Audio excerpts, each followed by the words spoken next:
غیر المغضوب علیہم ولا الضالین، ایسا راستہ ہوگا جس پر اللہ رب العالمین غضب نازل کرتا رہتا ہے۔ اللہ کے رسول صلی اللہ علیہ وسلم کی اطاعت مع اتباع دونوں کرنا ہمارے اوپر لازمی ہے۔ اطاعت اور اتباع میں تھوڑا سا فرق ہے، اسے سمجھنے کی ضرورت ہے آج۔ اطاعت کے معنی ہوتا ہے حاکمیت کو تسلیم کر لینا، جو اللہ کے رسول صلی اللہ علیہ وسلم کو اللہ نے فیصل بنایا ہے، قرآن نے اسی چیز کو واضح کر دیا ہے، فَلَا وَرَبِّكَ لَا يُؤْمِنُونَ، کہ وہ مومن ہو ہی نہیں سکتا۔ اللہ کی قسم، اللہ کی قسم وہ مومن نہیں ہو سکتا جب تک وہ جناب نبی کریم صلی اللہ علیہ وسلم کو اپنا فیصل نہ مان لے، اور فیصل مانتے ہوئے اللہ کے رسول کو اپنا سب کچھ مانتے ہوئے، اللہ کے رسول کو اپنا رہبر، اپنے قوم کا لیڈر، اپنے قوم کا نیتا سمجھتے ہوئے جب تک وہ نہ مانے وہ اطاعت نہیں ہے۔ اتباع کا معنی کیا ہے؟ اتباع کا معنی ہوتا ہے پیچھے پیچھے چلنا، اور اطاعت کا معنی ہوتا ہے حاکمیت کو تسلیم کرتے ہوئے اللہ کے نبی صلی اللہ علیہ وسلم کے راستے پہ چلنا ہے۔ دونوں چیز کو اگر ہم مضبوطی سے پکڑیں گے، ہمارے پاس دلائل ہیں۔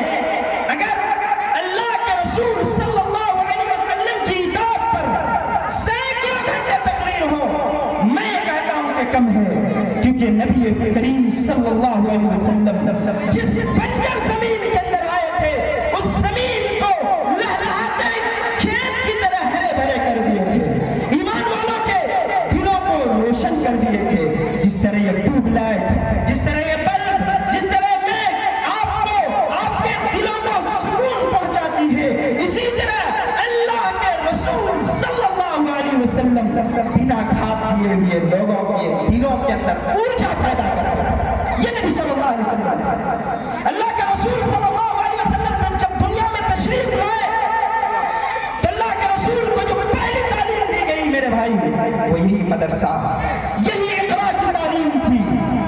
اسی دریا سے اٹھتی ہیں وہ موجے کل جولا بھی، نہروں کے نشے من جس سے ہوتے ہیں تہو والا، رہے ہیں اور ہے فرعون میری گھات میں اب تک، مگر کیا غم کہ میرے آستی میں ہے ید بیضا۔ ہمارے پاس ید بیضا ہے، ہمارے پاس موسیٰ علیہ السلام کی چھڑی ہے، ہمارے پاس مدنی کریم صلی اللہ علیہ وسلم کے معجزات ہیں، ہمارے پاس اللہ رب العالمین کی کتاب ہے، لیکن آج ہم ذلیل و خوار ہیں۔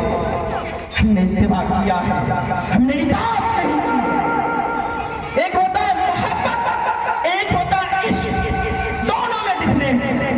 محبت کسی سے بھی ہو سکتی ہے، لیکن عشق گہرائی میں جا کر کے ہوتا ہے۔ اللہ کے رسول صلی اللہ علیہ وسلم کے لیے جب تک محبت اور عشق کا راستہ نہیں جڑے گا میرے بھائی، ہم کامیاب نہیں ہو سکتے۔ اللہ کے رسول صلی اللہ علیہ وسلم کو معلم انسانیت بنا کر بھیجا۔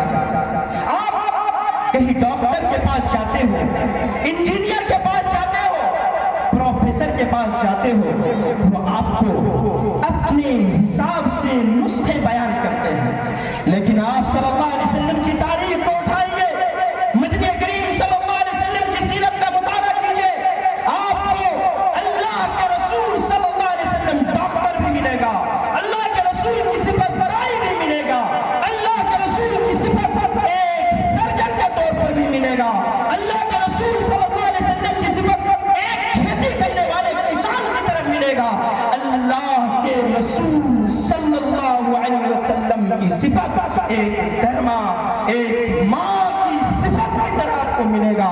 جہاں جس چیز کی جتنی ضرورت پڑتی تھی اللہ کے رسول سے بھاپ لیا کرتے تھے۔ میرے بھائیوں، آپ اسی امت کے جیالے ہیں، آپ اسی امت کے خوشچی ہیں، آپ اسی امت کے ایک ٹکڑے کو ماننے والے امت محمدیہ ہیں۔ آپ کے اوپر ذمہ داری عائد ہوتی ہے کہ آپ دنیا کے اندر نبی کریم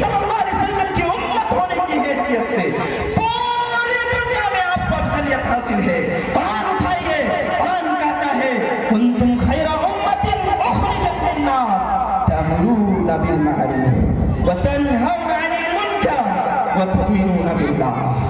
کہ دنیا کے اندر تم سب سے بہترین انسان ہو.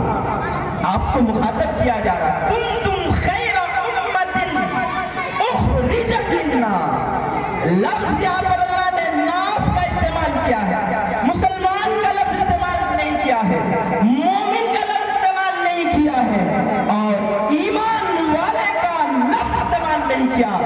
یہاں پر لوگ پوری کائنات کے انسان کا لفظ استعمال کیا. ناس کا لفظ یہ بتا رہا ہے کہ آپ اگر امریکہ میں مسلمان ہیں, آپ اگر سعودی میں مسلمان ہیں, آپ اگر نائجیریا میں مسلمان ہیں, آپ لبنان میں مسلمان ہیں, فلسطین میں مسلمان ہیں, یا کسی ایسی جگہ پر آپ مسلمان ہیں, تو آپ تمام لوگوں میں سب سے افضل ہیں. کیوں؟ کیونکہ آپ کا طریقہ کون سا تھا؟ قولوا لا الہ الا اللہ کے بنیاد پر آپ کا طریقہ بنا. اللہ اور اس کے رسول کو ماننے والے کے طریقے پہ آپ نے چلا. آپ نے اپنے جو جھوٹ کو بنایا ہے تو ایک اللہ کے لیے بنایا ہے. آپ کا فخر ہے تو ایمان کی بنیاد پر فخر ہے, اسلام کی بنیاد پر فخر ہے, کتاب کی بنیاد پر فخر ہے, شریعت کی بنیاد پر فخر ہے, قانون الہی کی بنیاد پر فخر ہے, نبی پاک علیہ الصلوۃ والسلام کی امت ہونے پر آپ کا فخر ہے. لفظ ناس استعمال کرنے کی وجہ تو مسلمان گرچہ وہ غریب ہے, مسلمان گرچہ وہ پیاسے ہیں, گرچہ ان کے پاس پیسہ نہیں ہے, گرچہ ان کے پاس کوڑی نہیں ہے, گرچہ ان کے پاس بنگلے نہیں ہے, گرچہ ان کے پاس موٹر گاڑی نہیں ہے, لیکن دنیا میں سب سے افضل انسان کس بنیاد پر؟ تأمرون بالمعروف, بھلائی کی طرف بلانے کی بنیاد پر. اسی بنیاد کو اٹھائیے اور اللہ کے رسول کی طرف منسوخ کیجئے. اللہ کے رسول نے بھی بھلائی کی طرف بلایا تھا. حضرت لقمان علیہ السلام کے بارے میں آتا ہے کہ وہ بھی بھلائی کی طرف بلائے تھے.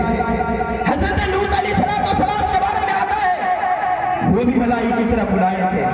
حضرت صالح علیہ السلام کے بارے میں آتا ہے کہ وہ بھی بھلائی کی طرف بلائے تھے.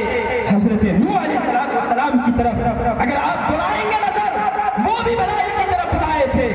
اور ہماری ذمہ داری کیا ہے کہ ہم بھی بھلائی کی طرف بلا رہے ہیں, اسی لیے دنیا میں سب سے افضل انسان ہیں.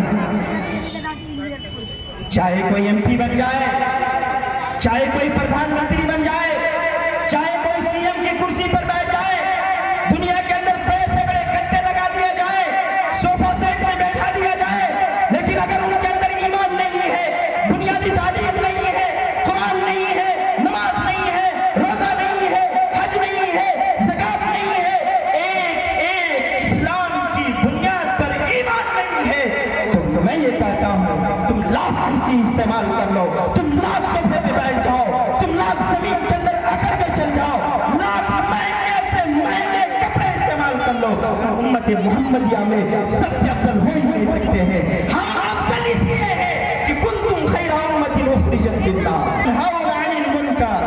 دکانوں پہ بیٹھنے والے کان کھول کر سنیں, اس سے اچھی بات ہو نہیں سکتی.